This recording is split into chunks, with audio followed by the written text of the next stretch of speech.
തിരുവനന്തപുരം വർക്കലയിൽ +2 വിദ്യാർത്ഥിനിയെ ലൈംഗിക പീഡനത്തിനിരയാക്കിയ യുവാവ് അറസ്റ്റിൽ. വർക്കല കവലയൂർ സ്വദേശി ബിൻഷാദാണ് അറസ്റ്റിലായത്. കോടതിയിൽ ഹാജരാക്കിയ പ്രതിയെ റിമാൻഡ് ചെയ്തു. ഒളിവിൽ പോയ മറ്റ് പ്രതികൾക്കായി തിരച്ചിൽ ഊർജിതമാക്കിയിരിക്കുകയാണ് പോലീസ്. ഇൻസ്റ്റഗ്രാമിലൂടെ പരിചയപ്പെട്ട പെൺകുട്ടിയെ സൗഹൃദം സ്ഥാപിച്ച ശേഷം പ്രണയം നടിച്ച് പീഡനത്തിനിരയാക്കുകയായിരുന്നു. ജനുവരി 18-ാം തീയതി സ്കൂളിൽ നിന്ന് കൂട്ടുകാരുടെ വീട്ടിലേക്ക് പോകുന്ന വഴി കാറിലെത്തിയ പ്രതി പെൺകുട്ടിയെ തന്ത്രപൂർവ്വം കാറിൽ പിടിച്ചുകയറ്റുകയായിരുന്നു. പ്രതിയുടെ 2 സുഹൃത്തുക്കളും കാറിലുണ്ടായിരുന്നു.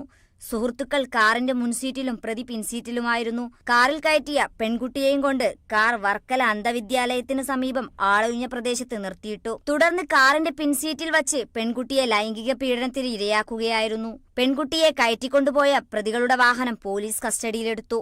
വർക്കല കോടതിയിൽ ഹാജരാക്കിയ പ്രതി ബിൻഷാദിനെ കോടതി റിമാൻഡ് ചെയ്തു.